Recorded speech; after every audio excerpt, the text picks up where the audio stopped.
This conference will now be recorded. Right. Yesterday we began with the hands-on activities in our training. We completed Tableau architecture. We looked at how to create text tables and highlight tables. We understood what generated fields mean and how they are significant. We looked at bar graphs and circle views and bubble charts. Right. We also know the difference between discrete and continuous data, how it is represented visually on the graph. So let's continue with our discussion. And I had requested you all to explore labels. The label shelf. When you click on it, the different options that are available and what all things we can do there. So I will just quickly give you a brief overview of labels, mark labels specifically. The labels that appear on the mark. Every data point in Tableau is called as a mark, and we are going to look at the label on the mark. I'm going to use orders worksheet itself. So let's say I have created a report. Let's say I'm going to create a report which is showing us the sales for different subcategories. Okay. And I choose to color it by category. Each category belongs only to each subcategory belongs uniquely only to one category, right? Accessories, it belongs to technology. It does not belong to furniture. It does not belong to anything else, only technology. So it's unique. Okay. So they have their own color. Now we want to control the size by using profit. That's a lot of information we are conveying on this graph. We are telling about what is the sales across different subcategories. We are telling about what is the profit, right? Through the width of the bar, we are talking about profit. Through the height of the bar, we are talking about sales. Each bar is representing the data for a different subcategory, and they all belong to some category. So that is a lot of information that we are showing on the graph. Now, if you want to label the mark with the value that it represents, you can click on the label shelf and select the checkbox called as Show Mark Labels. Okay. Or you can achieve the same by clicking on the text icon present on the toolbar. All right. Now, when I do this, it is labeling the marks with the sales value. When I turn on the mark labels from the marks card, you can see it is labeling it with the sales value. What if along with sales, you want to show profit also? Okay, then what do we do is whatever data is supposed to appear as a label, if it is more than one, then you have to drag and drop everything on the label shelf. So I will drag profit to the label shelf. It replaces sales, but that's not my idea or intention here. I want to show profit as a label. At the same time, I also want to show sales information as a label. So again, I will take sales also to the label shelf. Okay. Now there are two numbers coming. One is profit, the other is sales. How do I know which one is profit and which one is sales? There's not enough clarity. Until and unless I hover the mouse pointer towards the mark, and then the tooltip appears, the rectangular box with the information, I cannot really be sure that, I'm looking at profit and sales here. So what do we do is we will make it more readable. So when you click on the label shelf, first thing you see there is label appearance, where you can see that we are looking at sum of profit and something else. This is not editable. If you click here, double click here, whatever you do here, nothing happens. If you want to edit this part, you have to go to the three dots, to the square with the three dots at the end of that text box. When you click on that, you will get the edit label dialog box where you can put information like I'll write profit, and I will clearly write that this pertains to sales.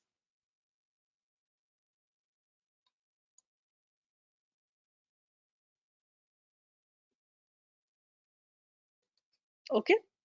So like that, you can edit the label and the data that is supposed to appear on the label by going to text. Of course, you can change the font color. You also have an option called as match mark color. Whatever is the color of the mark, label appears in the same color. Let's go back to automatic. So these things you can check. Alignment. Alignment. Okay. You can have it right aligned or left middle aligned or left aligned. Here you will not see any change because it's all on vertical. But here, vertical alignment, you'll see bottom, middle, top. You see, bottom, middle, top. Okay. Next thing is the orientation, the direction. It can be like this, it can be like this, it can be like this. Okay, so you get to decide what should be the orientation of that label, the direction basically. So when I use the direction as horizontal, you will notice that some of the marks do not have a label on them. That is because by default, Tableau will not allow the labels to overlap other marks. Okay, means if Tableau thinks that by providing a label to a mark, that label is going to overlap with other mark. If I give a label here, it might overlap with these two marks. It will not allow it to happen by default. If you think it's okay, I need the labels, I really need the labels, I don't mind if it is overlapping, then you can select this checkbox, allow labels to overlap other marks. You see this label, how it is overlapping these two marks? All right, that is one thing. Then next very important thing here is marks to label. Exactly which all marks do you want to label? What is a mark? Every data point in Tableau is a mark. Here that data point is represented using a bar. So the mark here is a bar. Okay. So all are getting labeled. You can say only selected things should get labeled. Selected means when you click and select, when you click on the mark and select it, then only the label will appear for that mark. Otherwise, it will not appear. Only upon selection, you get the label. Other option is highlighted. So if you are going to highlight the marks, like say for example from the color legend, so this highlighting feature of Tableau has been around for a very long time. Okay, you can always highlight the members. Means what? Highlight means what? Only the relevant data is highlighted and rest of the data is dimmed out. Data that does not pertain to the selection that you made is getting dimmed out. Okay, so that is highlighting feature. Highlighted marks also have a label now. Suppose I click on office supplies, data corresponding to office supplies gets highlighted and the labels show up. Suppose I click on technology, data corresponding to technology category, those marks are highlighted and the labels are showing up. Okay, so this highlighting feature has been around in Tableau for a very long time from the color legend. From the color legend, it has been there. Always it is active from the color legend. So only highlighted we're getting labeled, or you can say min and max should get labeled. Min and max based on what now? So what do you think? I selected the option min and max. So Tableau is labeling the mark with minimum and maximum what? Here it is doing automatically based on minimum and maximum profit. Maximum profit of 55,618 coming from copiers and minimum profit of 17,725, which is a loss actually, negative, coming from tables. It has labeled min and max based on the minimum and maximum profit on this graph. What if you want it to be by sales? You have to change the field. I'll change the field to sales. Now it is going to label the minimum sales, which is from fasteners, and the maximum sales, which is from phones. It is labeling those two marks associated with minimum and maximum sales. Okay, so like that you get to decide exactly which all data points you would like to label and which all data points or marks you do not want to label. Now let us say my requirement is to label min and max. So I labeled it by sales, but I also want to give a label for tables. I also want to provide a label for tables here because I want to indicate to the client that tables is giving us a very bad loss. I want the label for table to show up at all time. Then you select the mark, right click on it, and there's an option called as mark label. Choose always show. When you choose always show, what happens is whether or not it meets whatever criteria you have defined here, the label will always show. All right. So these were the things that I uh, requested you all to explore and identify. At least a few of them you might have connected with. I'm sure you have explored all these things like label appearance, font, alignment, marks to label, all selected, highlighted. At least this much I'm sure you might have explored by yourself. Min and max, you might have probably got a few questions or doubts in your mind when you were exploring, and I hope it is clear now. Min and max and its purpose, and how do you change the field based on which min and max get selected. Okay, so that is about mark labels. Every data point is a mark, and we have labeled that mark with the value that it represents, therefore mark label. Okay, mark label. Now, with this understanding, I'll give you all a minute to explore the features, min and max, etc. Do it, and then we will proceed to looking at pie charts.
In min and max, you have scope. Yes. Table scoped, pane scoped, cell scoped. Scope is something we will discuss. So this is a table, right? This whole thing, you can think of it as a table. Suppose I nested inside category. Okay. So this is a pane. Furniture is a pane. Office supplies is a pane. And technology is a pane. And these are individual cells or columns. Okay, so the whole chart, if all the data on the chart, that entire thing you consider as a table. If you nest it, or if you put it under another parent member, if you nest a dimension inside another dimension, that will become subsectional, right? That would become a pane, subsection, pane, and inside that you have cell. So here the scope of the label is pane scoped. Pane scoped. So what is happening for a pane scope thing? Each pane it is giving you the min and max. In each and every pane it is giving you the min and max. If I change the scope to table, then for the entire table, it will show you the min and max. Cell means when you compare a value against itself, it is only going to be the min and it is only going to be the max, right? So we'll not go for cell level in this case. You can go table or pane.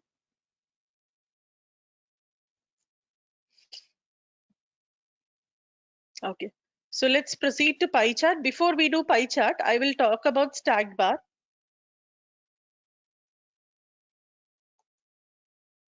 Okay. Now stacked bar chart is something that we use for composition analysis. It's like this.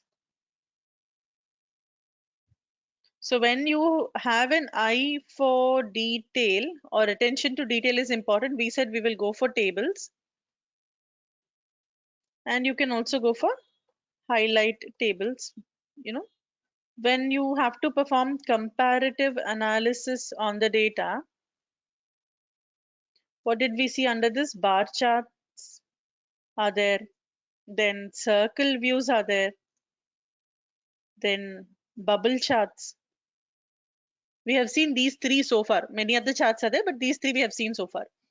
And we know what comparative analysis means. Then something called as composition analysis or part to whole analysis or ratio analysis. You can call it anything. Okay. So we'll use the most frequently used words. Composition or part to whole analysis, for which we use stack bar, pie, and donut charts. Okay. So these three charts come under the category of composition analysis. Now, what is composition analysis? It is basically going to tell you what is your data composed of. Okay, let us say there is a bar that is indicating the employee count of an organization. Employee count. Let us say I have 100 employees. In my organization, I have 100 employees and I have represented it in the form of a bar. Now I have a question to tell what part of the 100 employees, how many of them are male and how many of them are female. So I'll just divide it. Okay. So many male employees are there, so many female employees are there. Getting it? So that is why it is called what part of the total employees are male and what part of the total employees are female. That is why it is called as part to whole. Part to whole analysis or composition. What is your data composed of? What does it comprise of? Okay. That is a stack bar. Or similarly, a pie chart if you take. Okay, if you take a pie chart. What is a pie chart? It is basically a circle, right? That is sliced. Wedges. Wedges are created. Slices are created inside the pie. Like that. So let's say this is the total, again, employee count. And I have 100 employees. How many of them are in the age group of, let's say, 18 to 25? Let's say this part of the employees are in the age group of 18 to 25. So for the whole 100, if I take the complete employees as 100, then this part is talking about the employee count in the range of 18 to 25. Part to whole. Approximately 25% of the employees are in that age group, we can say. Let's say this is the part which is telling about the employees in the age group of 26 to 30. Then maybe 30 to 50, 50 and above. Okay, so what is your data composed of? That is what composition analysis or part to whole analysis means. Okay, so with this understanding about it, let us create a bar, stack bar, and then we'll also create a pie chart. Let's say across different years, I'm looking at the sales of Superstore. And we will make it a bar graph. To make it a bar graph, you change the mark type to bar. All of you, please create this along with me. Take order date field to the columns shelf. Take sales measure to the rows shelf. You will see that Tableau creates a line chart for you. On this line chart, you change the mark type to bar. When you change the mark type to bar, you will get a bar graph like that. Okay. So the total height of the bar is telling you about the total sales, the overall sales in that year. Approximately 500K nearly. Okay. Then it went down. Then it increased and increased further. So the overall height of the bar is talking about the overall sales of Superstore in that year. Now I want to look at this sales per category. So what will I do? I can take category here. It's showing me the sales per category. Or another way of doing it very efficiently is you can take it to the color shelf. So when you take it to the color shelf, what happens is in each year, all the three categories are being sold. Products related to all the three categories are being sold. Okay, that is why we see everything, all the three subdivisions inside that. So the total height of the bar is still representing the overall sales in that year, but the subdivisions or the partitions or the pieces, you can say, that have been put together, stacked one on top of the other, are talking about the sales happening in each category. So technology 175K, and there starts office supplies and it goes up to above 300K. That is because the sales is 151K and it is stacked on top of technology. It is stacked on top of technology. Okay. And office furniture is stacked on top of office supplies, which is in turn stacked or placed on top of technology. So this part is the contribution of furniture towards the whole sales which happened in that year. Clear? When to go for a stacked bar chart and how to create it. Is it clear to all of you? Any questions here?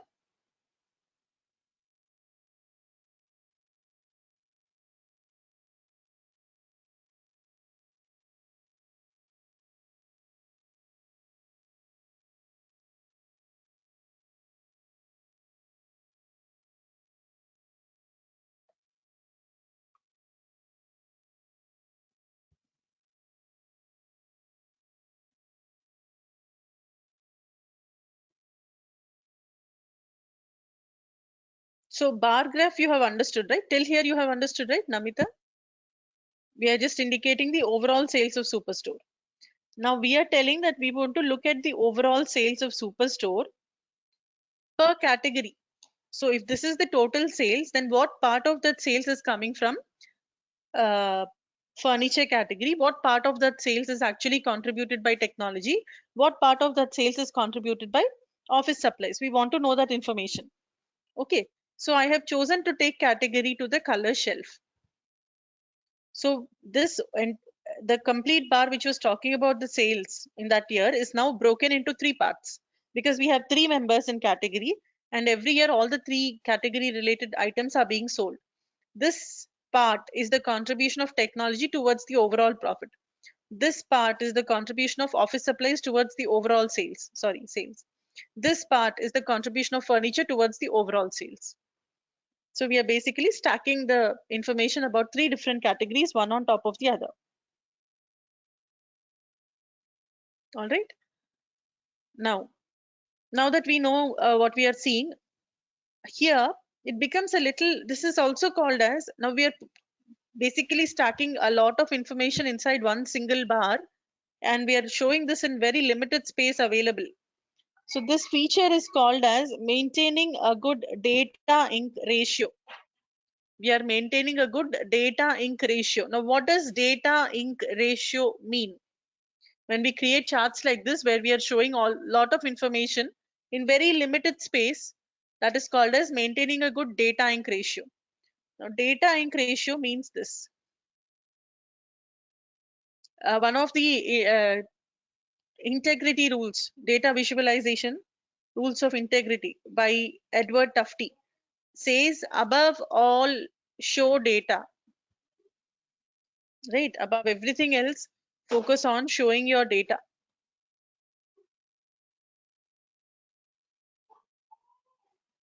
So you have to show the data above all else, show the data. Okay. What does it mean? Data ink ratio is computed as data ink, meaning the ink that is used to represent the actual data that is going to be meaningful to us on the graph, versus the total ink that will be used to print the graphic. And the closer this is to 1, the better. If it is very close to 1, what does it mean?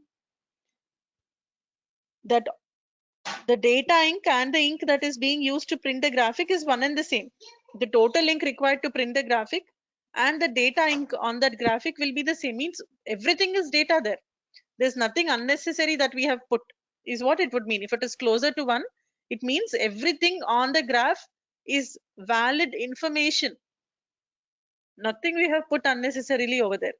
Like if you take this graph, the actual data is basically these dark dots that you see, data points that you see, and the line and the angle and the axis, probably the title of the chart.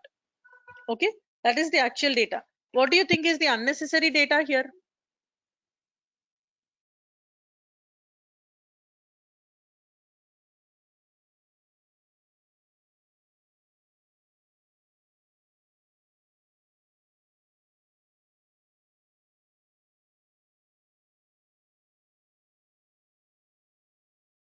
The graph the graph paper behind the view is absolutely not necessary. But what do you think, how much print ink will be required to take a printout of this? Lot of ink will be required. And how much, what part of that is going to be the actual ink which represents the data ink? Ink is going to be very less, just those tiny dots there and the line. That is your data ink. And the total ink used to print the graph is going to be huge because of the graph paper. So we are not maintaining a good data ink ratio. if we create graphs like this. Instead, if I create a graph like this, a chart where the graph paper at the background is gone, the actual ink, the data ink, all this is data only, versus the actual ink to print the graphic, nearly one and the same.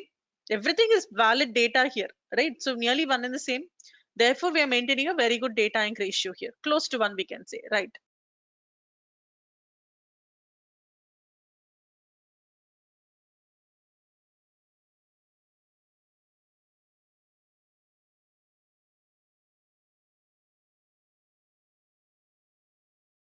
Okay, so that is called as maintaining a good data ink ratio. And above always, remember to show you the data. Now this is fine. We are putting a lot of information in this stack bar graph. Everything looks perfectly fine. However, if I ask you a question in 2014, if you look at 2014, which category do you think is contributing to better sales? Is it technology or is it office supplies? What will be your answer?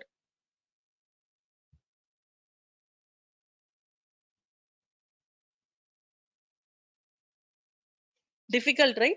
Just to look at it and tell the answer, it becomes difficult. Both of them nearly similar contribution, similar size. So the ratios are quite similar. The ratio is quite similar, like 1:1:1 kind of a thing we are getting. So we cannot really compare and say which one is doing better than the other. Okay. So in scenarios like this, rather than going for a stacked bar graph, where it's becoming difficult to also get a relative understanding comparison, you can go for a side by side bar graph. Side by side bar graph. You can do that by going to the show me panel and selecting side by side bar. Okay, Tableau will decide what should be the structure, which you may have to rearrange. Okay, because I want year and then category and I want to color it by category. Okay, so instead of that, I can have this. Now here the data, the ink required would be slightly higher, but everything is data only. As long as that ratio is going to be near to one, we are good. As long as the data ink ratio is near to one, we are good with it. All right. So when do we go for a stack bar graph then? Instead of category, let me take ship mode to the color shelf. You see this now? Very clearly, I understand most of the transactions are being shipped out using standard class shipment, then second class, then first class, then same day. So when the when we are able to easily distinguish, compare, along with looking at the composition or the part to whole proportions, you can use a stack bar graph. In scenarios like this, go for a stack bar graph. Wherever you think stack bar graph is not going to help or it's going to confuse a little, go with a side by side bar graph. But one is used for comparative analysis, side by side bar, and this is used for composition analysis, where I can also do a comparison, between the members. Okay. So side by side bars also we have covered under this category.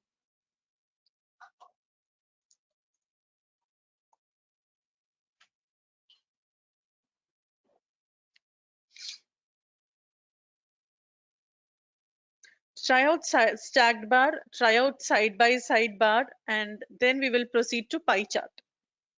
Try these two things.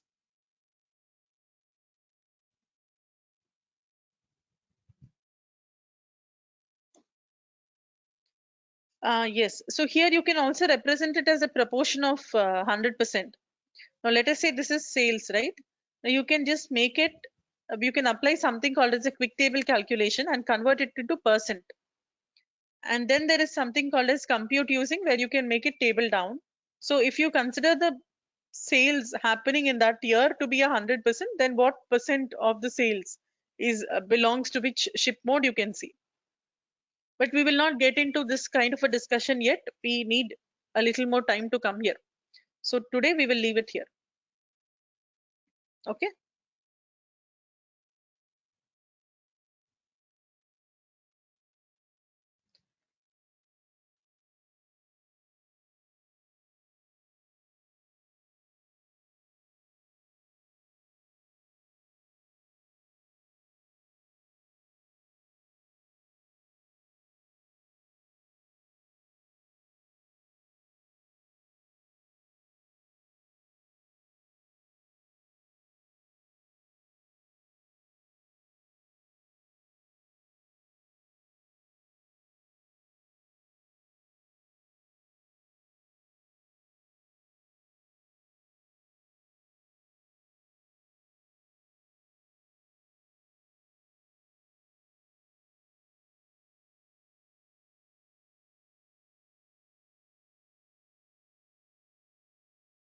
At any point of time, if you have any questions, any of you can ask me there and then.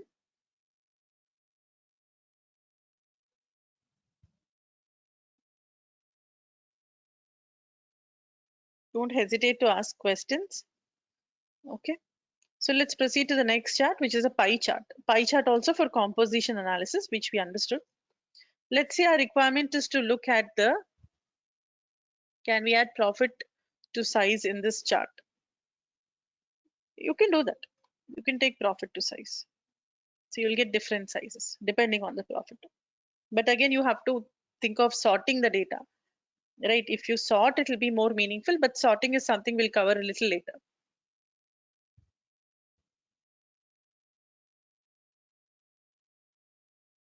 All right.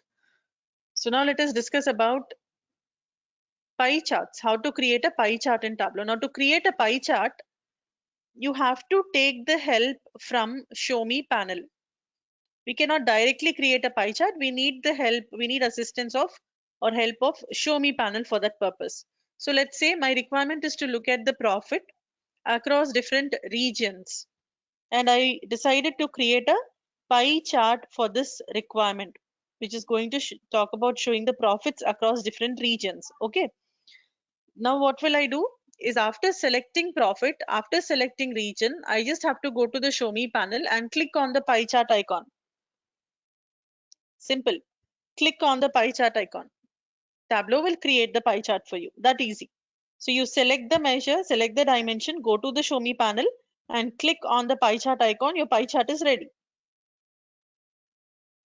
Okay. Now here we notice that we have a lot of space on the canvas, and pi is sitting on the top left corner, not utilizing the entire space. What you can do is change the fit of the visualization to something called as entire view. How so? Observe my screen, please. On the toolbar, you have an option called as standard, that is called as the fit of the visualization. When you click on that, you will see different options. Last option being entire view. When you make it entire view,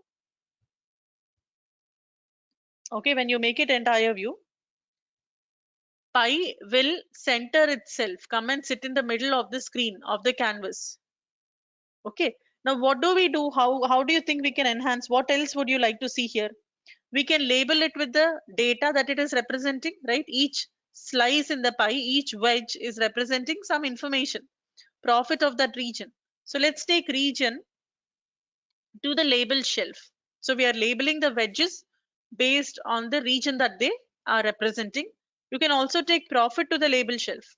Show the actual profit information as well. All right. Now you may think that if we can somehow manage to show the profit as percentage, this is the whole thing. This circle, let us say, is representing 100% profit of the business. Now you want to show the contribution of each region towards the 100%. Okay, then what to do? Then you go to the profit pill with text icon. We want to change the label, right? So you have to go to the label text icon. Label T is the icon that is used for both text as well as for label. T is the icon that is used for text as well as for label. Okay. So here I'm going and I'm going to apply a quick table calculation. Now to compute percentages in Tableau, we don't have to write any formula, because there is an inbuilt feature called as quick table calculation in Tableau, which will allow us to perform certain things just by selecting the quick table calculation, because Tableau has pre-written the formula. It has already written the formula for such requirements like percent of total, etc. So we will get into quick table calculations in detail. However, for now, I'm going to show you percent of total. So you see how profits are getting represented as percentages. Now let us say you want to show the actual profit also. Percentage is fine. How about showing the actual profit value as well? Again, take profit to the label shelf. So like that, whatever you want to label it with, you can label it. All right. And if you want to move the label inside the pie, you click on the label and then drag and drop it inside the wedge. If at all you want to reposition the pie label, You can do that. Click on it and take it inside the wedge. Okay. Click on the label and move it inside the wedge. Now you might again, okay, do it till here. Do it till here.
Okay, I don't see any questions coming, so I hope you're all able to do it till here. Okay, now let us say we have to represent the data as percentages. However, let us round it off. Instead of showing 16.32, I want to show only 16%. Instead of showing 31.96, I want to round it off to just 32%. So I want to round off the values, not show the decimals. Now this can be taken care of by using the formatting feature. This you can take care of by using formatting. How do we do formatting? Let us see. Right click anywhere on the graph.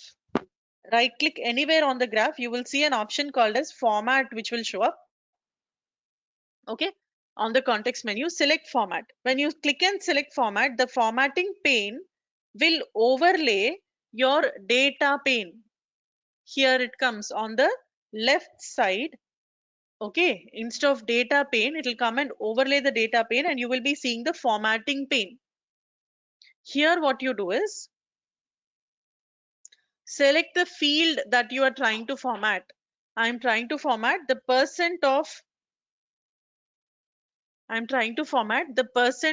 total profit.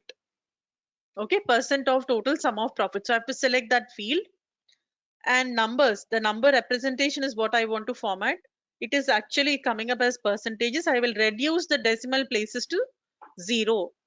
And you can see it is getting rounded off without any decimal places. Okay, that is how you get rid of decimals. Try it out.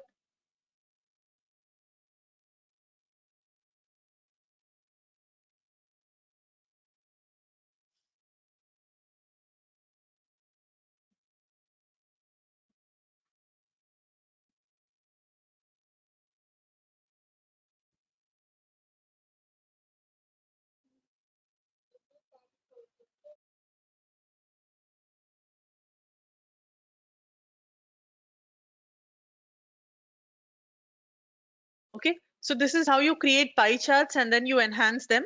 Now let us look at a scenario where pie chart should not be created. I'm going to look at the profits across different states. Pie charts are advisable if the number of slices in the pie are less, like 4 or 5 or at most 6 slices in the pie, 6 pie wedges, not more than that. Because when you have too many wedges or slices inside the pie, what happens is it becomes cluttered. It becomes very difficult to read it. And another point to remember is each slice should be large enough for us to easily distinguish it. Each slice should be large enough for us to distinguish it. Okay. So now I'm going to create a pie that is going to show me the profits across different states. And when I actually create it, you will see what it looks like. I'm going to use the fit as entire view. Look at that. Too many slices, really difficult to read this kind of a chart, and some slices are so thin we don't even know they exist. Like if you take Indiana and Kentucky, between these two actually there are two slices. There is Iowa and there is Kansas. Look at the slice for Kansas. So thin we don't even know it exists, right? So in scenarios like this, don't create a pie chart. Another point to remember while you're doing a pie chart is the angle or the space size given to each individual wedge depends on the absolute value of the data. Absolute value means what? Irrespective of the sign. Absolute value of minus 10 is 10, and absolute value of plus 10 is also 10. Absolute value means irrespective of the sign, we are dealing with it. So if I look at the wedge corresponding to the state of Georgia, and if I look at the state wedge corresponding to the state of Ohio, both of them look similar. But Georgia is a profit of 16,000, Ohio is a loss of 16,000. How do we understand that this is profit and this is loss? Looking at the pie wedge. Impossible, right?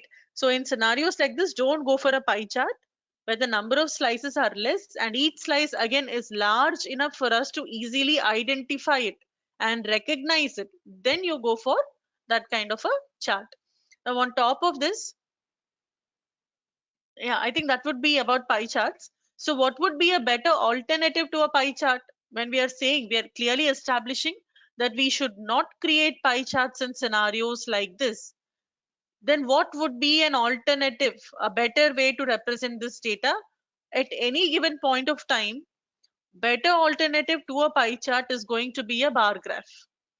Go with a bar chart always.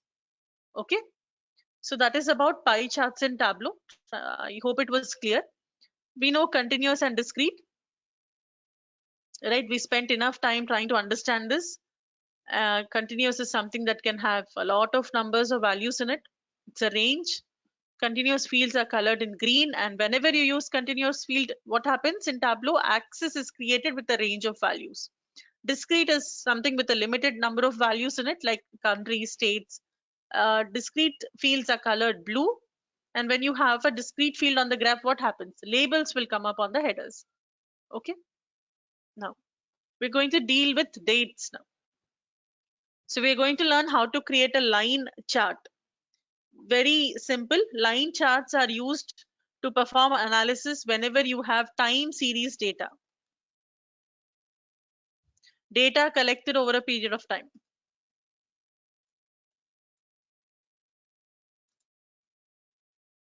When will you create a line chart is, or even area chart? You can say comes here. Line charts and area charts you can create whenever you have time series data collected over a period of time, or basically when you have to do trend analysis. You can call it trend analysis in a simple way. You can call it trend analysis. So in Superstore, we have data for 4 years, and let's say we want to analyze the data. Okay, from these 4 years, whatever data is there, we would like to analyze. So how do we do it? I'm going to take the date field to the columns shelf, and I want to look at the profit. So I'll take profit to the rows shelf. So that is the profit of, well, let's look at sales. Okay, that is the sales of Superstore. Year over year sales of Superstore. Profit will be smaller numbers. I think we'll do profit only. Year over year sales profit of Superstore.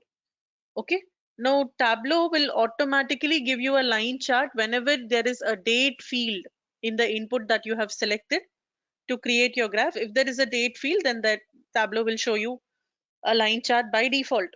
Okay, there's nothing we can do about it. It always gives a line chart whenever there is a date field. If you want to change it, you can change it to any of the charts that are there on the show me panel which are active. Let us keep it as a line chart. That's what we are interested in. Now, can you tell me whether this is a discrete line chart or a continuous line chart? How to identify whether this is a discrete line graph or a continuous line graph is by the color of the date pill. Date pill here is blue in color, and we know blue color represents discrete. What will happen when you have a blue pill? You will get labels. So 2011 is a label, 2012 is a label, 2013 is a label, 2014 is a label. All right, that's the profit from each of the years. Suppose I want to make this into a continuous line graph, I will have to change the date pill. Okay, you click on the drop down icon of the date pill. On the menu that comes up, you will see certain options: year, quarter, month, day, more, which is used to customize the date. Again, there is year, quarter, month, week, number, day, and more. More is used for customizing. So why two sets here, right? Why year, quarter, month, day, more? Again, year, quarter, month, day, more. That is because the first set of date granularity that you're looking at, year, quarter, month, etc., will treat your date as a discrete date field, and the second set will treat your date as a continuous date field. What is the difference between the two now? We know the first set is corresponding to discrete dates, second set is corresponding to the continuous dates. What is the difference between the two? Suppose I pick up here from the second set. This is how the graph will transform. The values did not change. If you notice, the values are the same. It's just that the chart expanded and occupied the whole space. The color of the date pill, however, has changed into green. Green means what will happen? We will get an axis with a range of values on it, which Tableau decides what should be the range of values. All right. Now, there is no difference. Otherwise, there is no much significance. Whatever I was seeing like this, now I have seen it the other way. That's all. But to basically understand the true strength of a continuous line graph, to understand the difference between discrete and continuous and how they differ, you will have to go to a slightly lower level of detail. Okay, the last step I did is I changed year to a continuous year. Instead of a discrete year, I have taken year from the second set, which will make my year a continuous year field. And when that happens, the chart becomes continuous line graph with an axis. Clear? Is that your question? Okay. Now let us go back and make it discrete, but I make it discrete at quarter level now. Discrete at quarter level. So quarter 1, quarter 2, quarter 3, quarter 4 profits we are looking at. Which year's quarter 1 profit do you think we are looking at? Which year's quarter 2 profit?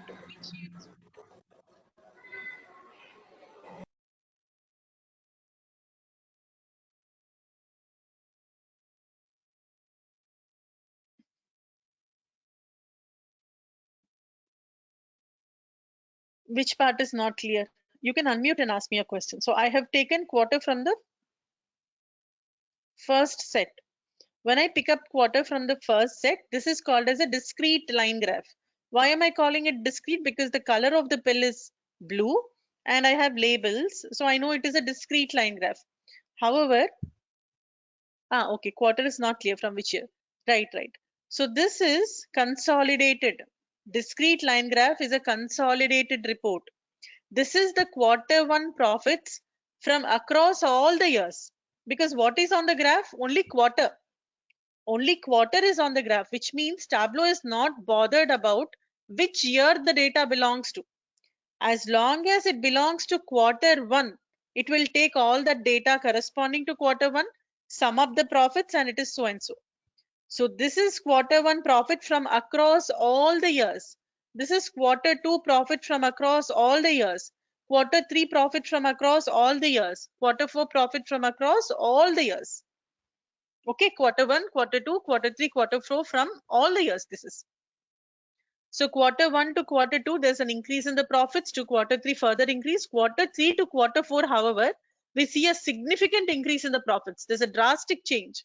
Suddenly it shot up. Now looking at this graph, if I ask you a question, is this the performance of profit across different quarters consistent in each and every year? Will you be able to say with confidence, yes, this is the quarterly profits and this is the shape or this is the pattern maintained across each and every year? Can we tell that? So I hope all of you are able to understand what I'm trying to do here. Yeah. Funny, to turn on the mark labels, you click on the text icon on the toolbar, T on the toolbar. Okay. Now we cannot tell about yearly profits. In each and every year, what is the performance of every quarter? We cannot comment. We are just looking at a consolidated report. So discrete line graph is more of a consolidated report. If you want a detailed report of the performance of each and every quarter in each and every year, each and every quarter in each and every year, then you have to pick up quarter from the second set,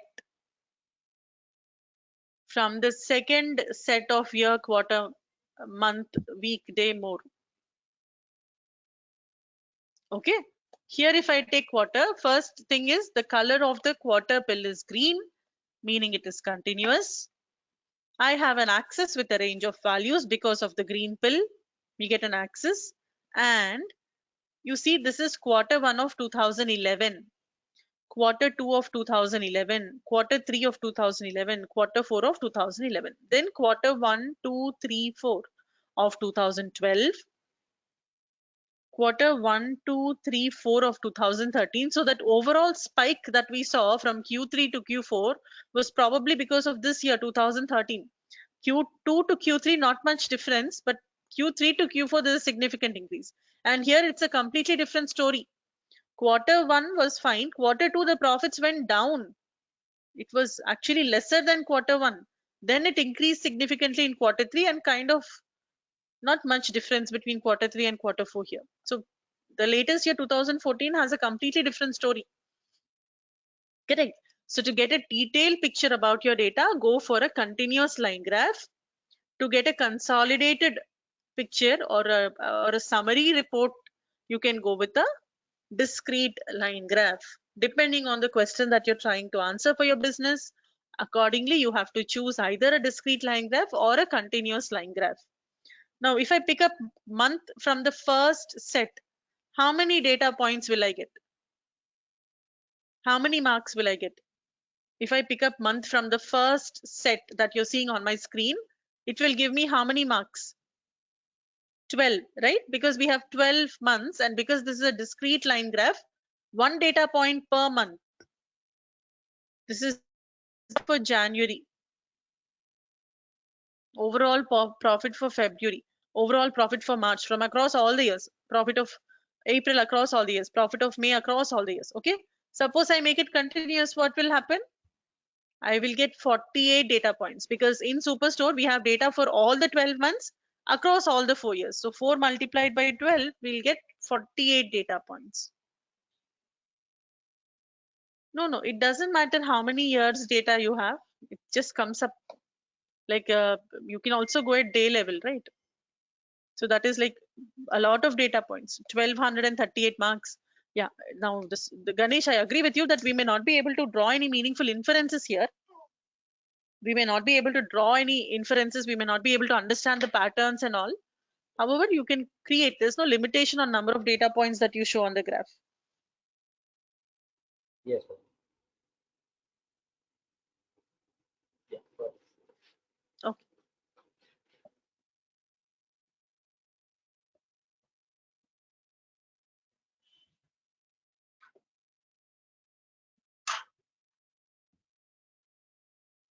Okay, so when to go for a discrete line graph, when to go for a continuous line graph, I hope it is clear to all of you.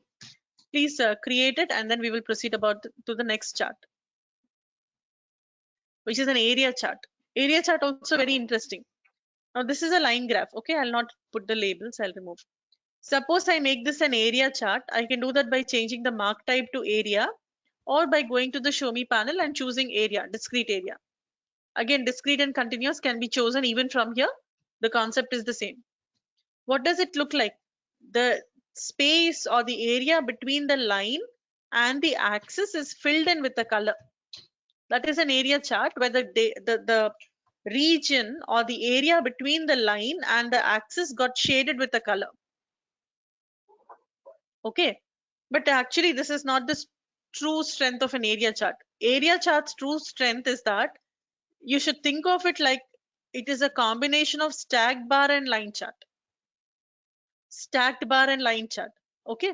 Like for example, suppose I want to look at this data for different categories. So I have the three lines. One line here is where furniture lies. Very less profits are coming from furniture. Here is where office supplies is and technology. So profits from technology overall very good. Every point here is with respect to zero on the axis. This is around 50,000, 0 to 50,000. This would be around 40,000. This would be around between 30 and 40 somewhere. And this is nearly 20, like slightly above 20. This is almost 40. This is with 35. Right? Every point here is with respect to zero on the axis. Now let's say you don't want it like that. You want to retain the overall profit of that year. It should be there, and the breakup across different quarters you want to see. So instead of creating a line chart or a line chart, you can create an area chart. Even before making it an area chart, I'll make it a bar.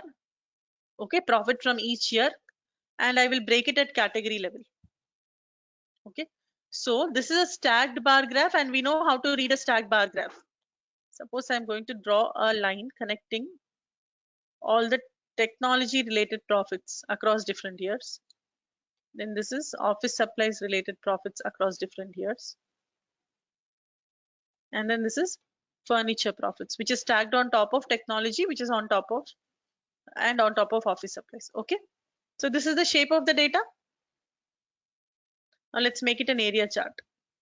That's an area chart. Area chart, is it clear? You're retaining the shape of your data through the line, but you're stacking the information like in a stacked bar. So you are basically combining a stacked bar with a line chart, giving you an area chart. So think of it like a combination of a stacked bar and line chart.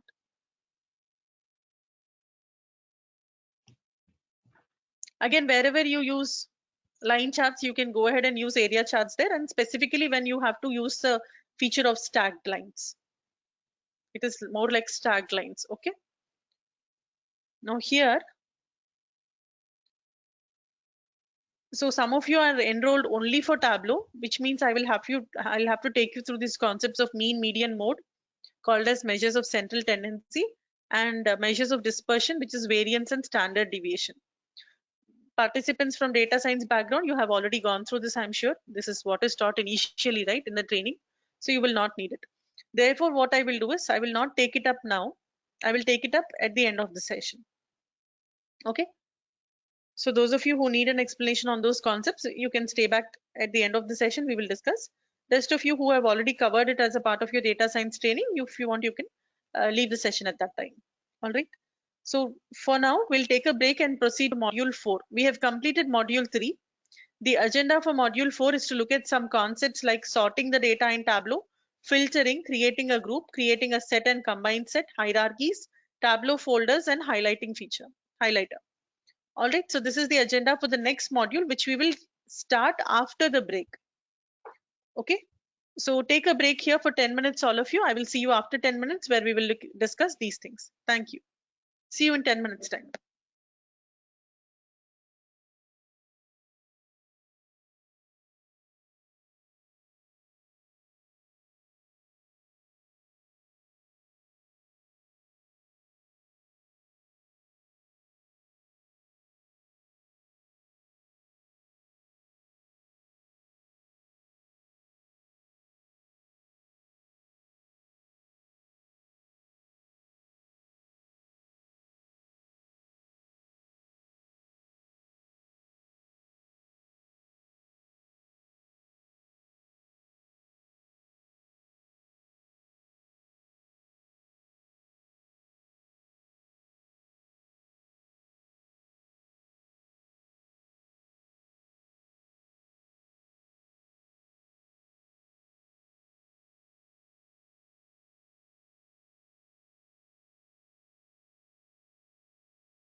Phone free हो गया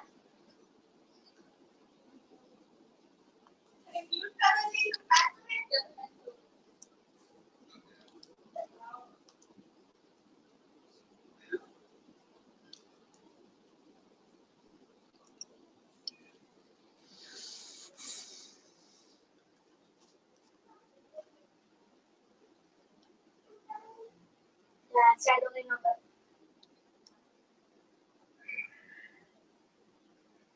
Navy.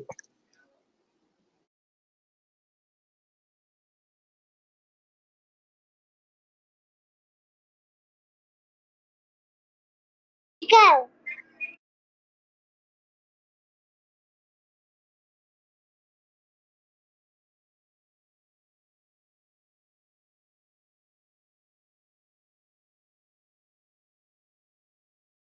Hello everyone, hope you're all here. We'll continue with our discussion. So we completed module 3 except for measures of central tendency and measures of dispersion, which we need to discuss. That I will do it at the end of the class today. So we will look at certain concepts from module 4.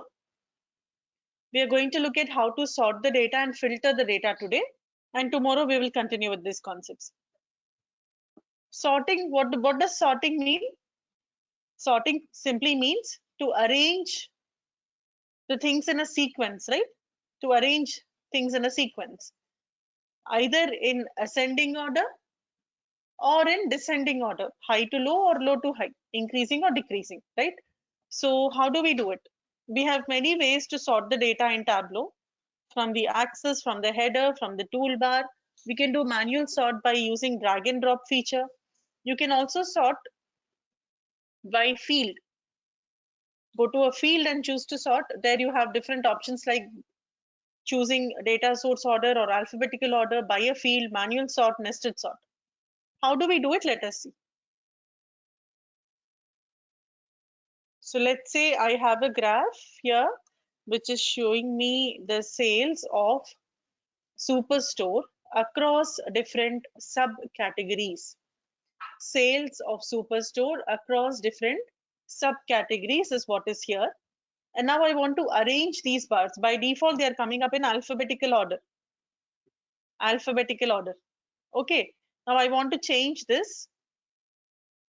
And I want to arrange the members in this subcategory in a sequence depending on their sales value. Depending on their sales value, meaning subcategory with the highest sales, I want to see it at the top of this list, and subcategory with the least sales, I want to see it at the bottom of the list. So I want to rearrange the members in the subcategory dimension depending on the sales value.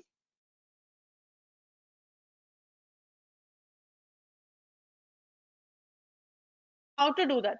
When you hover the mouse pointer towards the axis, and on the axis, the sales that you see is called as the title of the axis. Next to the title of the axis, sort icon will appear. First click, you will see that the data gets sorted in descending order, high to low. Second click, ascending order. Third click, unsorted view. First click, descending order or decreasing order. Descending, decreasing, right? And ascending, increasing. So that is how I learned at school. Ascending and descending used to be a hell of a confusion to me. So I said ascending is increasing. So I went by the sound phonetics. And unsorted view. Okay. Another way to quickly sort the data here is you can use the sort icons on the toolbar. This is something that will help you sort the data in descending order. This is something that will help you to have your data sorted in ascending order. Now, how do you clear the sort? There is no third click where I go and clear it. What is it that we are arranging in a sequence end of the day? The members present in the subcategory dimension are getting arranged in a sequence depending on their sales value, right? So you will notice that the sort icon, it appears on the subcategory pill. sort icon which appears on the subcategory pill. Okay, when you click on the drop down icon of the subcategory pill, there's an option to clear the sort. This is something which will show up only when you have sorted the data. Okay, so when you choose the option to clear the sort, whatever sort techniques you had applied to sort your data, everything gone back to the original. Another way to sort your data is you go to the field and select the option to sort. So when you select sort from here, the sort window will pop up. First thing that we get to choose here is how do you want to sort by? I want to sort by, and then you can choose field, sort by field in ascending or descending order. And you can also choose the field using which you would like to sort. It need not always be the field used to build the chart. You can use any field of your choice. Let's say by profit. So what happens if I say sort by profit in ascending order? Subcat.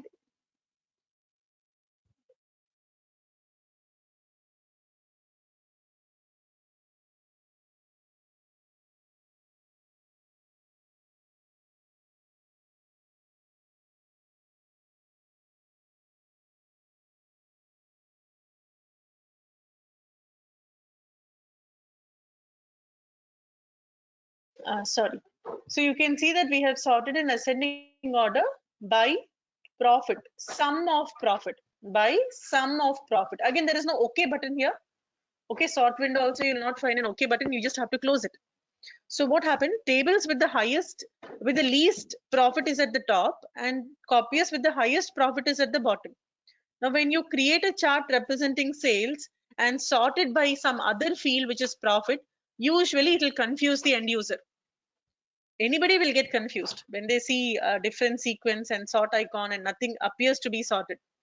So don't do such things. If you have to do it, at least put it somewhere. Like profit, if I take it to the color shelf, it will add a little meaning to the chart. At least by looking at the color gradient, now I understand that, okay, tables is giving me a very bad loss. And there is a color legend there, which is telling me about it. And there is copiers with very high profits. Accordingly, you see the shades. Getting it? So you can also sort by field if required. Sort from the axis, sort from the toolbar, sort by actually choosing the sort option from the field, and then choosing how you would like to sort your data. Now, while we are discussing about sort by field, let me clear the sort and do one more thing here.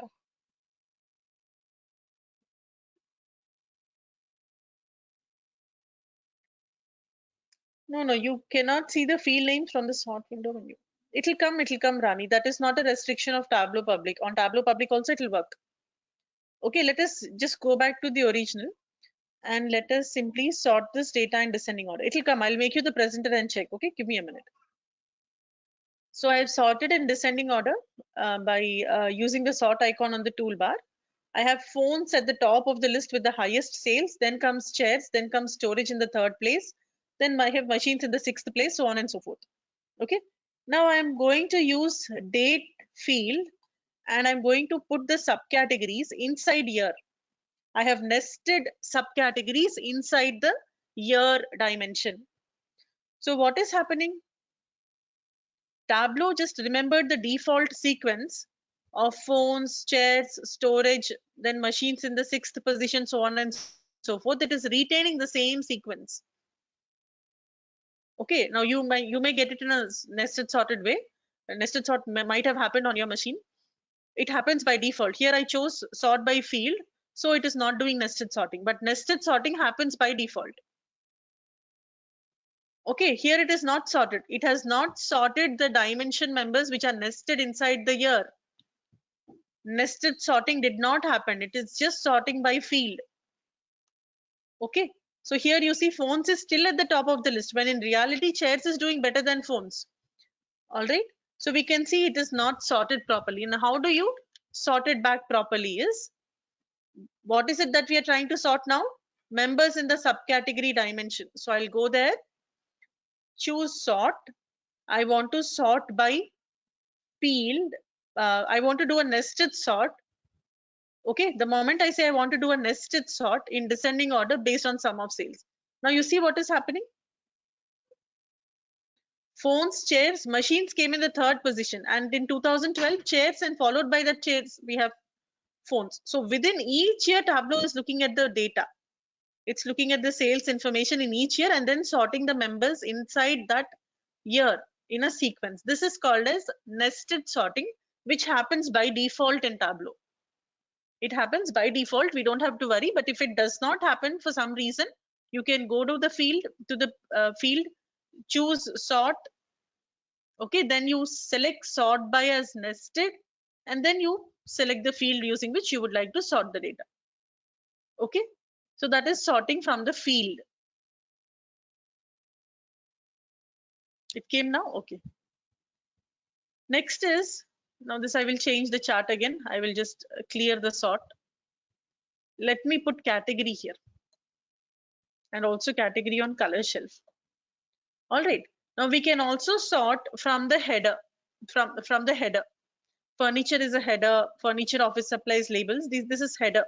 Okay, this is header and with labels in it. On the header we get labels, right? You can sort by moving things around here.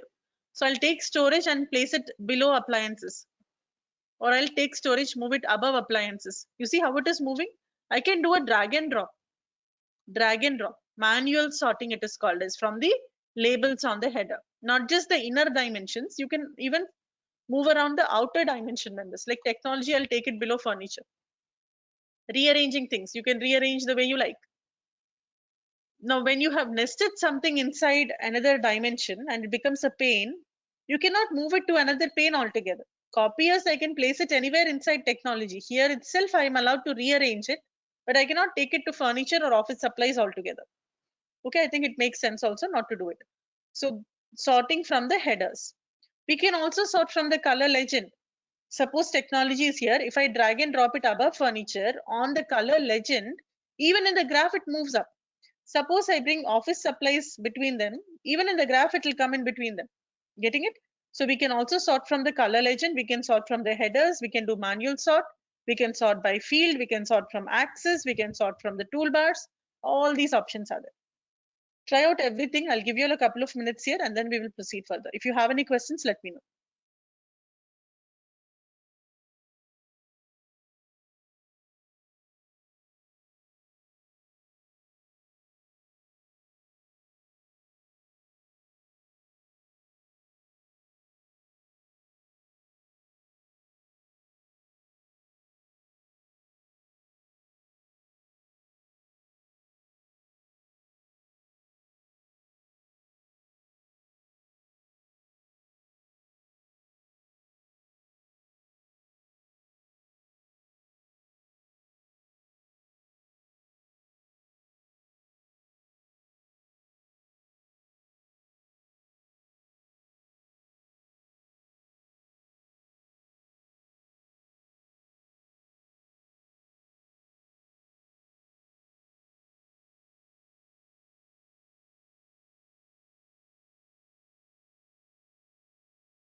Yeah, okay, Ibrahim, no problem, sure.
Okay, I don't see any questions coming. I hope you're all practicing and I'm taking it that you may not have any questions. You can practice and get back to me with your questions even later in the week. Okay, or next week, whenever you want to, you can ask me your questions, no problem. So let's proceed further then. Let us look at the next concept, which is called as filtering the data.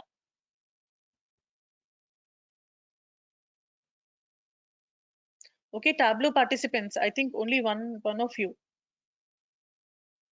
Kamal, are you okay with the pace? And are you able to follow? Anybody else who's enrolled only for Tableau?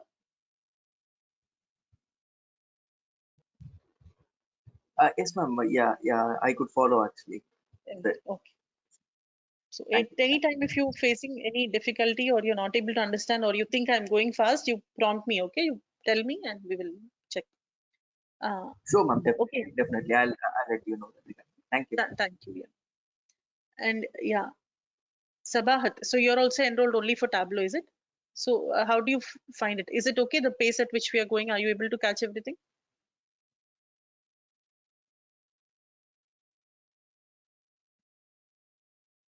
Clear for you? Okay. Great. Anytime if you have any questions again, you can let me know. Even the rest of you also, but I think having gone through data science training for you, this would be more like very, very simple. Tableau thing would be very simple for those of you who have gone through data science. So I'm not asking you all. But if you have any doubts or questions, you can let me know. Okay, while manual sorting, after sorting a category and started sorting another category, already sorted data is moved. See, ultimately, the final thing that you do will remain, Himanshu. So maybe I have placed furniture here and arranged it like this. And later when I move office supplies, again furniture comes down, right?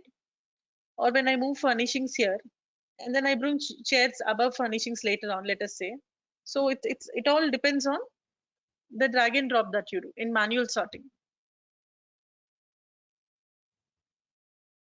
Am I getting your question right, Himanshu? Ultimately, whatever is the last thing that you have done, you may be moving things around a lot with manual sorting, but finally, whatever is your last call, the way you arrange them. Okay. Okay, let's proceed to the next concept, which is how do we filter the data? Now, filters can be applied at different levels. They can be applied at different levels in the sense when we get connected to the data source itself, we can add filter here. That would become a data source filter. We can add a filter on any field of our choice, and we can fetch only the data that we need. Let us say you are working for the central region department of Superstore, and you're interested in creating reports with reports using only central region data. Then why unnecessarily get connected to the entire data when you need only central region, right? So you can put a filter at data source level itself. Okay. Second thing is when you create an extract by choosing the extract radio button, by default the extract will include all the data, but here we can edit the extract and we can add filters again. Okay, we can add a filter by clicking on the add button under the filters section, and again extract only the data necessary. Don't extract the entire data, because when it comes to extract with a live connection, there is no limitation. Tableau can handle any amount of data as long as it is a live connection. But when we talk about an extract connection, Tableau faces a limitation of 4 GB. It can extract data as much as 4 GB. However, now again, the extract is written in Tableau's own proprietary language by Tableau's fast data engine. So it compresses the data significantly by almost 10 times its original size. Okay, by 10 times the original size of the data gets compressed in an extract. So significant amount of data can be extracted with a limitation of 4 GB. Okay. So we may have to put a filter there and extract only what is required. That is another place where you can go ahead and put a filter. Another place where we can put a filter is at worksheet level. Okay, when you have built your report, let's say I have built my report and now I want to put some filters to limit the amount of data I would like to display on the graph. So that is another place where we can put a filter. So filters can be applied at different levels. You can have filters at data source level when you're establishing connection with the data source itself. You can apply filters when you're extracting the data on Tableau data extracts. You can put filter at worksheet level. Okay. So at different levels, we can apply filters. We understood that. What are the fields using which we can filter the data? Everything. All the fields can be used. You can use dimensions. They are called as dimension filters. You can apply filter on measures called as measure filters. You can apply filters on date fields, though they will be called as date filters. So you can apply filters on anything, basically. So let's see dimension filters. When you say you want to apply filter on a dimension, limit the number of members in the dimension that you want to show on the chart, then there are actually four options. There's a general tab, which is basic selection criteria.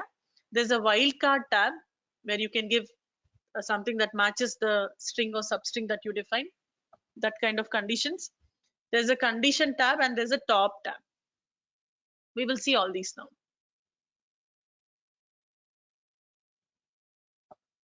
Just a moment.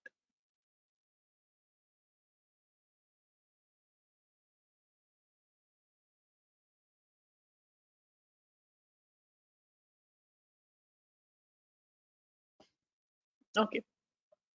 So here is a graph where I'm representing the profits from different subcategories. The length of the bar is indicating profits. These are all profitable, and these are giving me negative profits. So they are actually giving us a loss. Okay. Now with this data, I want to apply a filter on the subcategory dimension, limit the amount of subcategories that I would like to see here based on some conditions which I will define. Okay, how to do that? I'll take subcategory to the filters shelf. The field using which you would like to filter the data. Filtering means eliminating what is not required, keeping only what we need, right? Process of elimination kind of. So here I have taken subcategory to the filter shelf and the filter window came up. And this filter window has 4 tabs on it. There's a general tab, there's a wildcard tab, there's a condition tab, and there's a top tab, 4 of them. General is simple selection criteria. You will select what is required and you will deselect what is not required. So let's say I don't need information about accessories or appliances or art on this graph. So I have deselected them. When I apply this filter, you can see the change. You can see this getting reflected on the graph. When I apply, you can see how appliances, accessories, and art are gone. Simple selection criteria, that's all. Then comes wildcard. Under wildcard, we give the match value and we can select only one of the 4 options given. Any one of the 4 options given. So I can say I want to look at the subcategories which contain, let us say, I, which contain I in them. Okay, when I apply, what happens? Subcategories which contain I, it could be in any place. It could be in any place in that word, it comes up. I want only the subcategories which are going to end with S or ES, or I don't think we have anything like it. Let's say ES. You see, I want only subcategories which end with S now. Okay, so you can use only one. It is a radio button. Only single thing can be selected here, and you can give either an alphabet or a substring or the entire string. Whatever corresponds to the match value that you have given, whatever is matching will show up. Whatever does not match will go away. So paper is gone here. Storage is gone because it does not end with the character S. That is the purpose of wildcard. Then we have condition. None means you're not defining any condition. By formula means you can write a formula. By field means by field. So let us say here the requirement is that I want to look at the subcategories which are profitable. Means only those subcategories whose sum of profit is greater than 0. So like that you can set up the condition. That is the purpose of condition, which it allows you to set up a condition. So I want to look at the subcategories whose sum of profit is greater than 0. When I do this, what should happen? Negative, all will be gone. Only positive subcategories giving you profits are getting reflected. Tables is gone, supplies is gone, bookcases is gone. If it is a single criteria, single criteria, you can go by this. What if you have to define multiple conditions or set up multiple criteria? Then we cannot do it by field because we have only one field that we are allowed to select and only one operator that we are allowed to use. So we have to write a formula in that case. Okay, let us say I want to define a condition based on a range of values. Like the profit is supposed to be greater than 5,000 and less than 40,000. Okay, profit should be greater than 5,000, which means I don't want machines and fasteners, and it should be greater than 40,000, which means, or let's say greater than 45,000, which means I don't want copiers. I want everything in between that. So I'll set up a condition. If the sum of profit is greater than 5,000 and the sum of profit is less than 50,000, then only show me the data. So you can write the whole thing in a single statement also, no worries. Okay, so when I do this, what will happen? You see how copiers is gone from the list, and you can see how nothing is below 5k, nothing is above even 45k for that matter, right? Now, when you're defining a condition based on a range of values, let us say you have absolutely no idea about the range that you're dealing with. You have to set up some condition, but you have no idea about the range that you're actually dealing with. Means we are looking at profits at subcategory level. I don't know what is the minimum profit at subcategory level. I don't know what is the maximum profit. I have no clue of what is the data I'm dealing with. In that case, go back to by field and hit the load button. What will this load do is check what is the field on which you're trying to put a filter and how you created your chart, everything. So we are looking at the profits across different subcategories. So at subcategory level, it is checking the profits. Least profit comes from the tables subcategory, which is 17,725. Highest profit is from copiers, which is 55,618. So now we have an understanding about the data that we are dealing with. With this understanding, we can go and write our formula.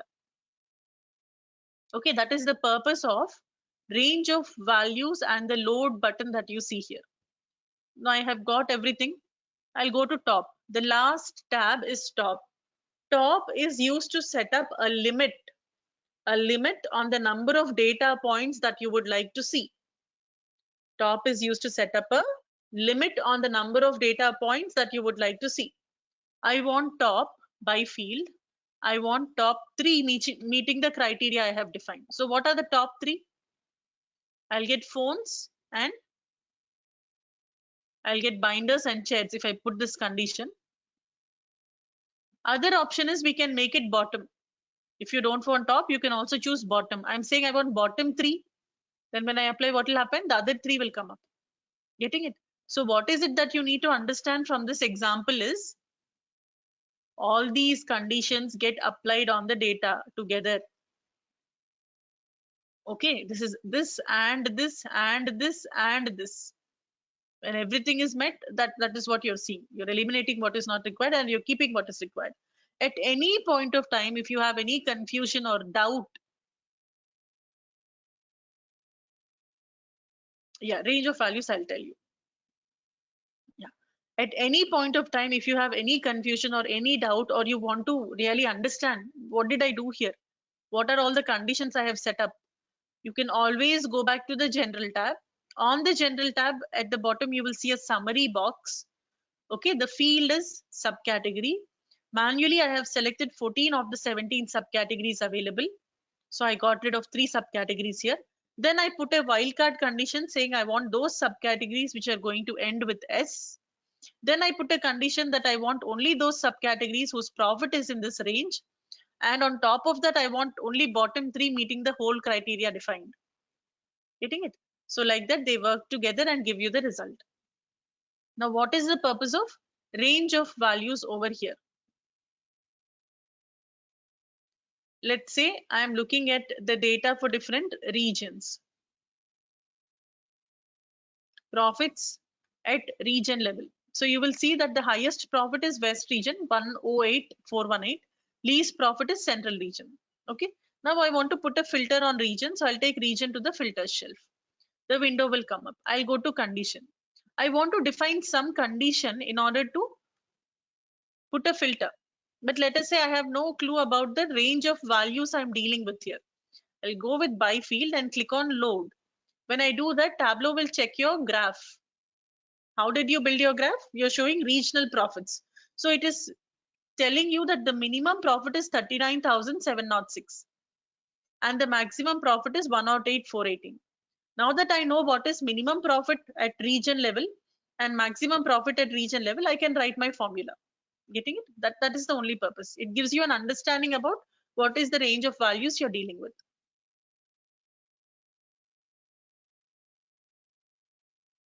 Funny, is it clear to you now? You also?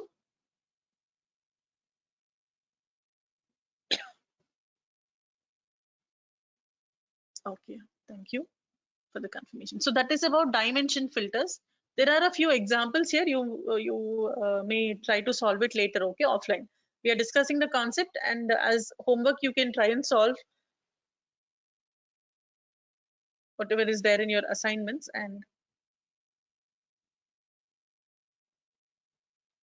okay, so let's look at measure filters. Dimension filters done. Measure filters means we can also put a filter. We can also put a filter on measure. We can have multiple filters on the worksheet and all of them will act on the data. However, just for clarity's sake, I'm going to keep each concept separate and show you how it works. So I'm going to remove the subcategory filter. After you have applied a filter, how do you remove the filter? Is you can just drag the pill outside, out of the filter shelf, or click on the drop down icon of that pill and select clear filter. It will be gone. Remove it or clear it, anything is fine. Same graph, same chart. I want to look at the profits across different subcategories. Okay, but I want to filter by profit now. Okay, I would like to filter by profit. So I'll take profit to the filter shelf. Whenever you use a measure to filter your data, there will be a pop-up asking you, how do you want to filter on this field, profit, or whatever is the measure. Here it is profit. And you have to choose. I want to filter based on sum of profit. I would like to filter based on sum of profit. So I'm choosing sum and I'll click next. Once I do this, Tableau will look at the data, sum of profit for each subcategory, and it is populating the range here. Minimum profit is minus 17,725 for tables. Maximum profit is from copiers, 55,000 something. Range of values. Now you can change both of them. You can change begin, you can change end, and only the subcategories whose profit is in that range will appear. At least is an option. Range of values means what? Both begin and end you can say change, and accordingly you get it. At least is an option where the minimum value is editable. You can give the minimum value. Maximum is something that gets fetched depending on how you build your chart. So this is the maximum profit at subcategory level. Okay. So we are not getting anything below 10,000. We said from 10,000 and above. All those subcategories which are giving me a profits of 10,000 and above, I want to see. Subcategories giving me a profit of 10,000 and above. It is inclusive of the number that you give here. The filter includes this number that you mentioned. So 10,000 and above, we have these subcategories. Now let's say I want those subcategories which are below 10,000, whose profits are 10,000 and below 10,000. So I'll use utmost. Utmost is where the highest value you can mention, the least value gets picked up from the chart. So what will happen if I apply this? Below 10,000. 10,000 and below, I can see everything. Okay, like that. And special. Special is, now here there is no significance of special with Superstore. We don't have any null data. If you want to look at only non-null values, you can select this. If you want to look at only null values, you will select this. If you want to look at both null as well as non-null combined together, you will select all values. Okay, now I'm going back to range and I will just use the entire range and apply and click on OK. I have not done anything. I have not applied any filter condition. I brought profit to the filter shelf and I just said OK there, sum of profit and OK. Any filter, be it dimension filter, measure filter or date filter, you can show it. Click on the drop down icon of the pill in the filter shelf and select the option to show the filter. When you do this, filter will appear on the right side top corner of your screen. And it is interactive. This is an interactive filter. The end user will be able to see the slider. They will be able to use the slider to fix the range.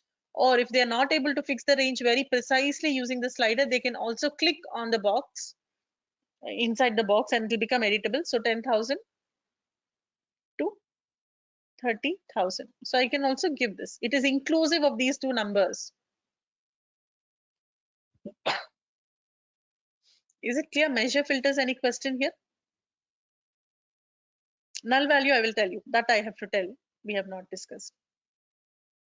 Let me get connected to some data source that I created. Very small Excel file actually.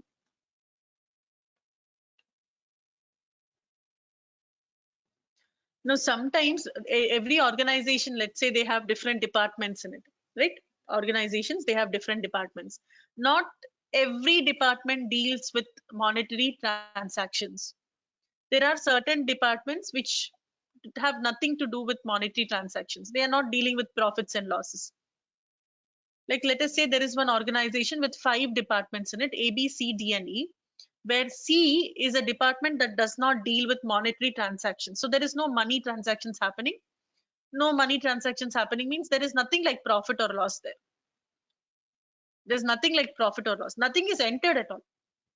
Okay, so it is null. Null means blank. Null means nothing, blank. Okay, now when I create a report using this data, let us say the client wants me to show a report about the profits from each department. I created this. Now they tell me, show me only the departments which are dealing with money, which are dealing with monetary transactions, which have some profit or the other. Exclude the departments which are not dealing with money. Now, how do I exclude C? Okay, so I'll take department to the I'll take profit to the filter shelf. Based on the sum of profit only, I want to filter. However, I want to see only non-null values. Non-null, which means what? C is null, so it will go away. Getting it? Now let us say the company says, all right, give me another report with all those departments listed out which don't deal with money. Then I need only null. Wherever profit is null, I want those departments. So I'll say null values, means I'll get only those departments with null in the profit column. All values means both null and non-null will show up. Okay, now it should be clear what is null, what is non-null, and all, how you choose these options based on the requirement. That is about measure filters. Now you can very quickly exclude something from the graph just by selecting it. Select it and you can choose exclude. This is called as quick filter. Very quickly you can get rid of it from the graph. Okay, or you can select it and say keep only. Very quickly you can just keep that value on the graph and everything else is excluded. Okay, no, it will not be mentioned as null. Let me show you the underlying data first. Let me show you the database or that Excel.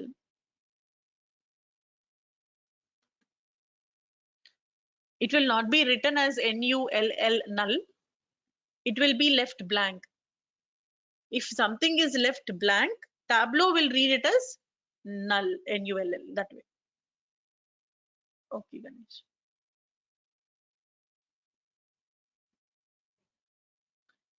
Now, we will look at date filters. Let's say I have a graph like this. I want to filter by date. How do I filter by date? Is I will take the date field to the filter shelf. Now, when you bring a date field to the filter shelf, again, just like when we take a measure to a filter shelf, there's a pop-up asking us, how do you want to filter on this field? Similarly, when you take a date field to the filter shelf, there is a pop-up asking you, how do you want to filter on this date field? I want to filter at year level. So I'll choose year. I'll not do anything. I'll just click on OK. However, I'll make it an interactive filter by showing that filter. Let's show it. So when you show it, the filter gets up, it appears on the right side, and the end user can interact with the graph by deselecting what is not required, selecting what is required. By default, it is a multiple value list of members present in that field, list of years present in that field, and multiple values can be selected because it's a checkbox. Let's say I'll go down to quarter level. Again, take date to the filter shelf. This time I want to filter at quarter level.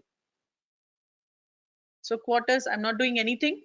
I will simply show the filter quarter level. Okay, let me bring it below this. Now, depending on what I select and deselect, accordingly the chart will get updated. Very simple, just like your dimension filters, right? More like your dimension filters. You will select the year that you need. You will deselect the year that you do not need. You will select the quarter that you need. You will deselect the quarter that you do not need. Very simple. We can also filter it based on range of dates. So when I take a date field to the filter shelf, I can also choose to filter based on range of dates. Like range of values for a measure, we can use range of dates for date filter. Range of dates, I'll say next. So the begin date is 4th January 2011. End date is 31st December 2014. Begin date is the first day when a transaction happened in Superstore in this database. End date is when was the last transaction recorded. The complete range has come. Now let us say some person took over as the CEO of this company on so and so day. If you're not able to very precisely select the date, you can click on the date box. The calendar picker will come up and you can pick up from the calendar. Let's say some person, Mr. X, took over as the CEO of the organization on 1st June 2012, and this person stepped down, let's say on 31st December 2013. Okay, now we want to see what were the profits of Superstore like during this person's tenure as the CEO. Okay, so let us see. Once I apply this or once I click on OK, you can see the data only for that duration, that time period when the person was the CEO. So you can see by the time he kind of stepped down, he contributed to very significant profits. He took the business towards very high profits. Hypothetical situation, but I hope you're getting it. So like that, you can give a range of dates. Let me edit that. Next option we have is starting date. It's like your at least option, at most option, where the end date comes from the data connection. Okay, and the begin date is what you get to choose, is what you get to fix. So depending on the range of dates that you have specified, whatever is the begin date and the end date, it will come. So I'm taking starting date, which is editable, which I will give. Ending date should come from the data. Why so? How will it help? Sometimes you see end date,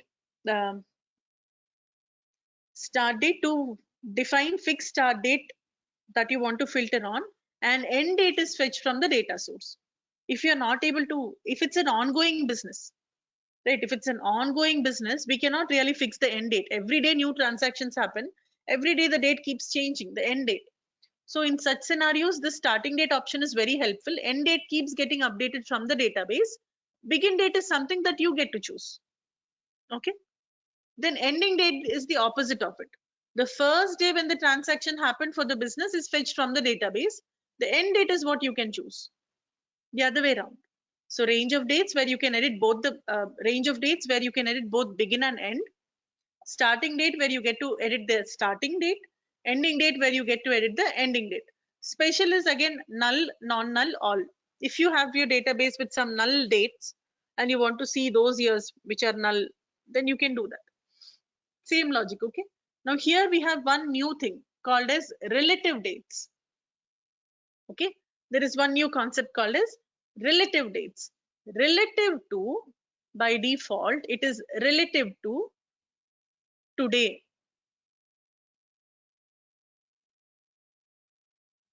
Means your system date. Tableau will fetch your system date relative to today. Okay, relative to today. Whatever information you want, you can get. Relative to today, I want the data for this year.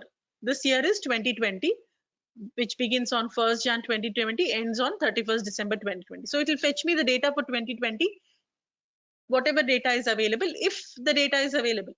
Here we don't have, no, we don't have data for 2020, nothing will come up on the graph. So relative to today, get me the data for previous year or previous quarter, previous month, week, day, at whatever level you can go. Relative to today, let us say, let us fetch the data for the last 6 years or last 8 years.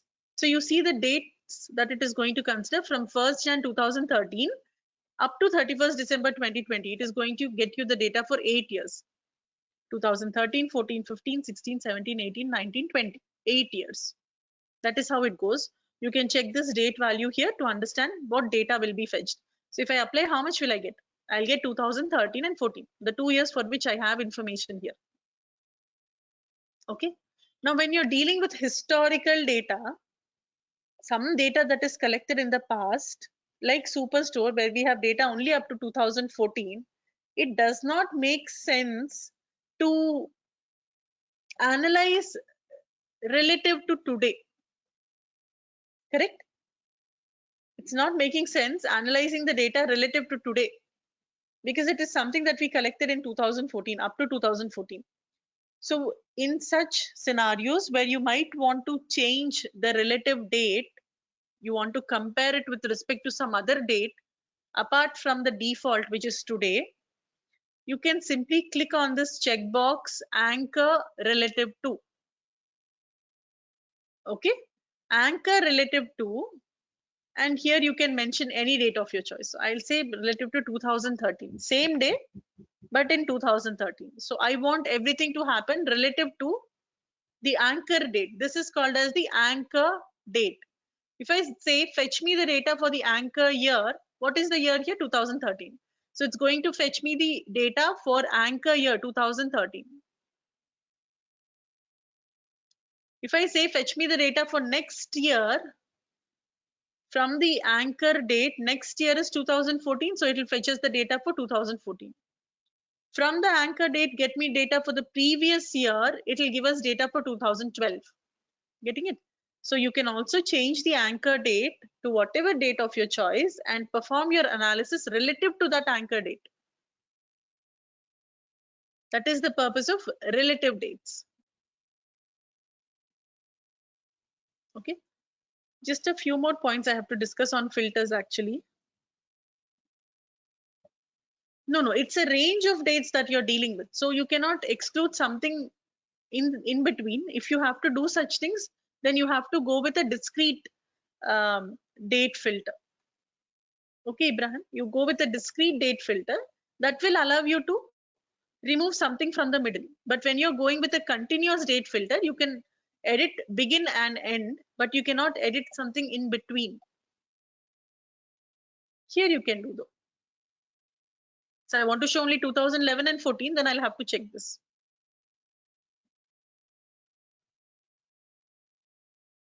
All right, we've gone well past, we've gone a little past the timeline given to us. I will stop here. We will continue. We'll do a recap on filters tomorrow and continue with the same topic. All right. So that's it from my side for today. Mean, median, mode, and the other things like standard deviation and variance. Whenever we have time, whenever I find time at the end of the session, I will take it up. Because we are not going to be doing any charts yet. That comes somewhere in module 9. By then I will cover it. Okay.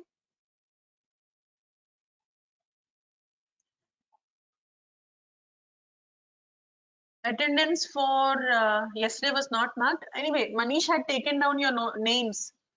So he will mark it, no problem. He will mark it. And for today, what I will do is, he is not there. So I will just take a screenshot of all of your names and pass it on. Okay. So just give me a moment. Don't leave yet. Let me take a screenshot.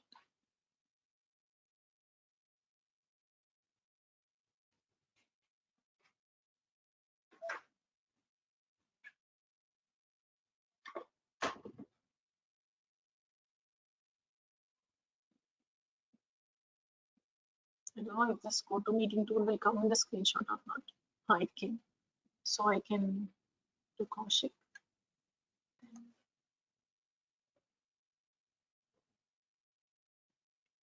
After Kaushik, it is Krupa.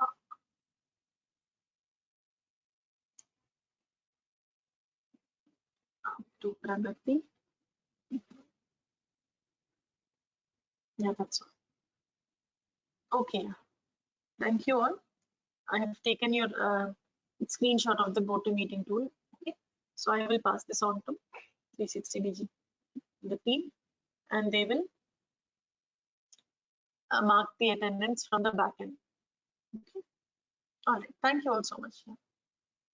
Can Tableau handle any exceptional request on filtering on some? Suppose client wants one particular dimension at the top of the chart, but just doing things in any order.